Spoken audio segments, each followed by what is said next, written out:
Métodos de separación. Esta vez vamos a ver los métodos de separación de las mezclas. Para ello, es necesario conocer un poco del material de laboratorio. Podemos clasificar el material de laboratorio en 4 grandes categorías.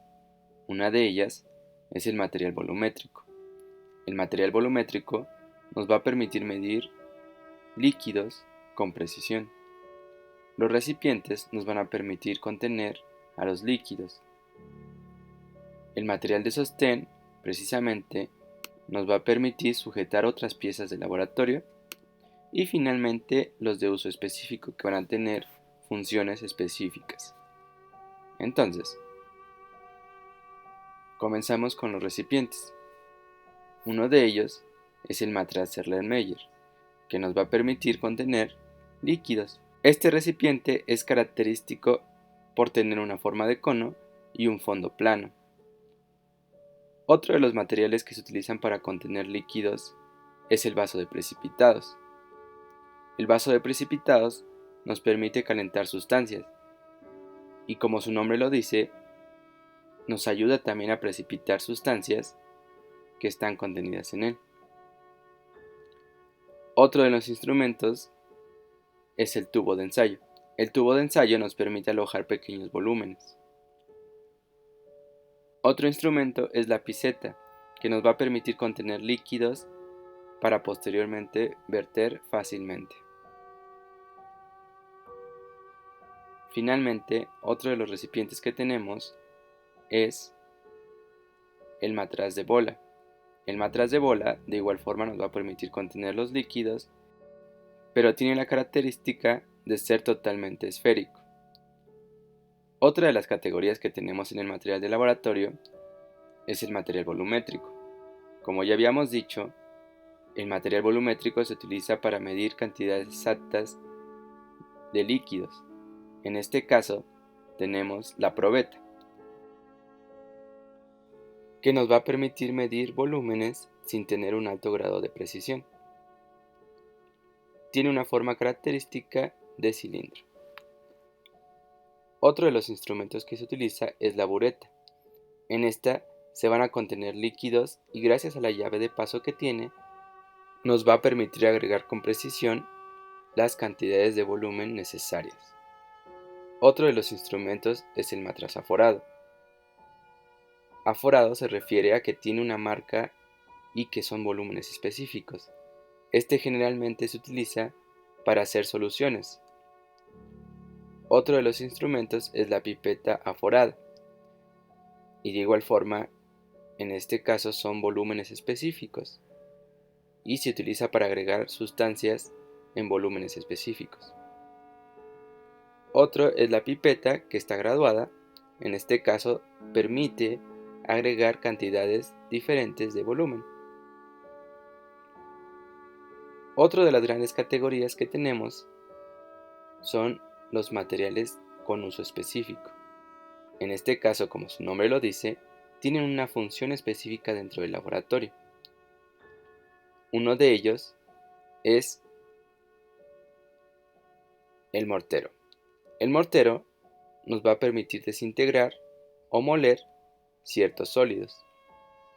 Está hecho de cerámica. Otro de los instrumentos que tenemos en el laboratorio es el vidrio del reloj. En este caso se utiliza para contener ciertos sólidos o líquidos. Otro de ellos es el embudo, que nos va a permitir hacer pasar líquidos o filtrar si utilizamos un papel filtro. Otro de ellos es el embudo de separación. El embudo de separación nos permite separar líquidos que tengan diferente densidad, ya que contiene una llave que hace pasar a los líquidos y que podemos manipular en cierto momento. Otro de ellos es el mechero Bunsen. El mechero Bunsen nos va a ayudar a calentar sustancias, ya que contiene un sistema que hace pasar gas y que permite la regulación de oxigenación y, por lo tanto, controlar la flama. Otro de los instrumentos es el tubo refrigerante. Este se utiliza en las destilaciones y nos ayuda para enfriar la sustancia que se ha evaporado, ya que contiene una entrada y una salida que permite la entrada de un líquido refrigerante. Otra de las categorías es el material de sostén, que nos va a permitir sujetar otros instrumentos de laboratorio. Uno de los más importantes es el soporte universal, que contiene una base y una barra de hierro que nos va a permitir sujetar el material. Otro es la gradilla, que nos va a permitir contener a los tubos de ensayo. Otro de ellos son las pinzas para tubo de ensayo. Estas nos va a permitir sujetar individualmente a los tubos de ensayo. Otro instrumento es el tripié. El tripié generalmente se utiliza para calentar sustancias. Generalmente debajo se coloca el mechero y arriba se coloca algún material como un vaso de precipitados. Otro es el anillo de hierro.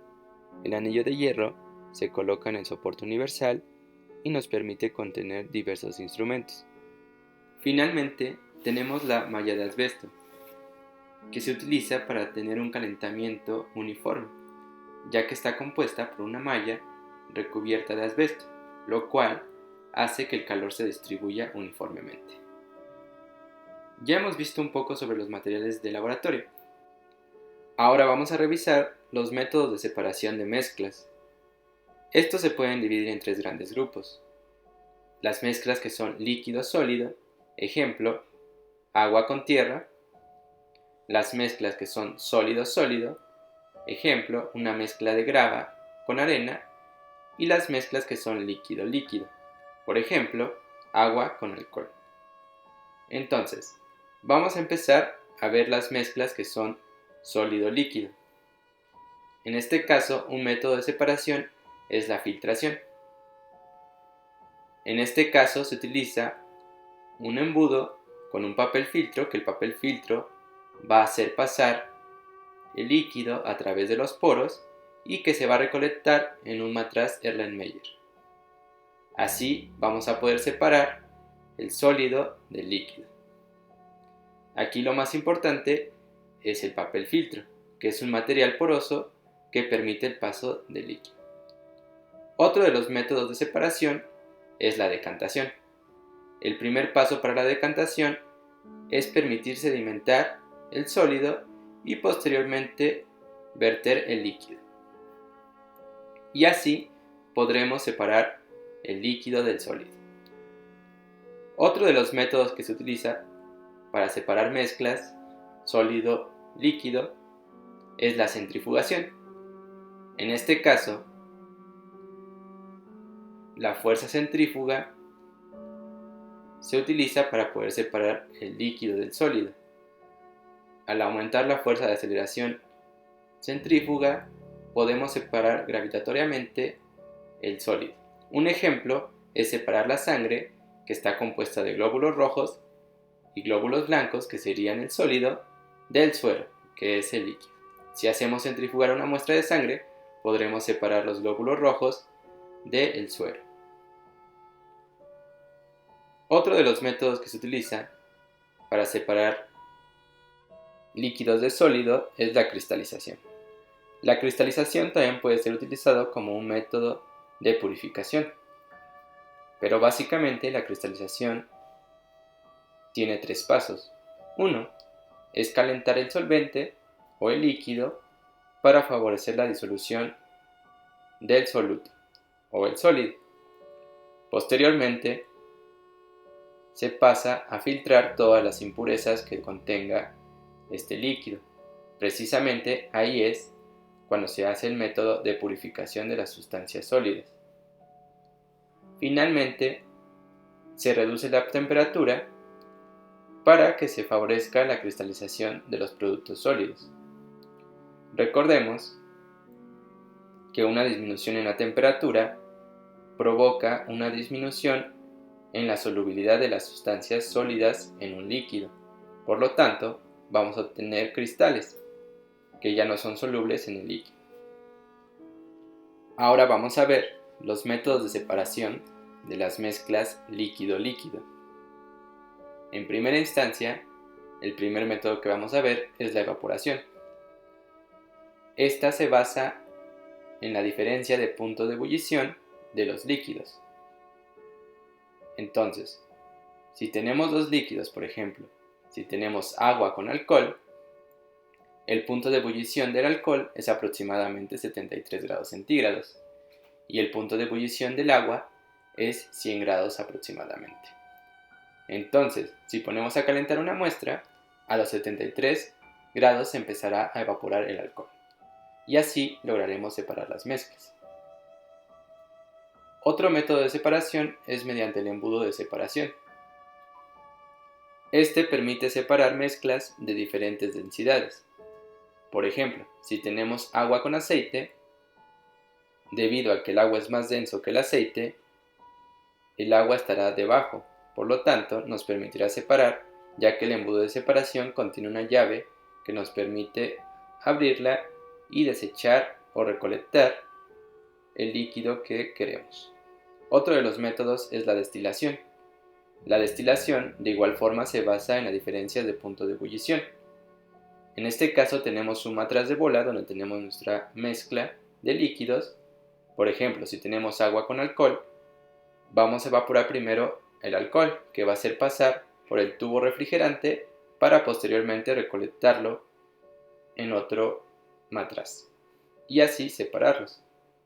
Finalmente pasamos a la separación de mezclas sólido-sólido. La separación magnética es una de ellas. Esta permite separar metales mediante un magneto en una mezcla de sólidos, que no son metálicos. Finalmente tenemos el tamizaje. Este permite separar partículas sólidas de diferente tamaño, haciéndolos pasar a través de tamices de diferentes poros. Esto va a permitir separar las partículas más grandes de las más pequeñas. Ahora ya sabemos más sobre los métodos de separación sólido-sólido, líquido-líquido y líquido-sólido.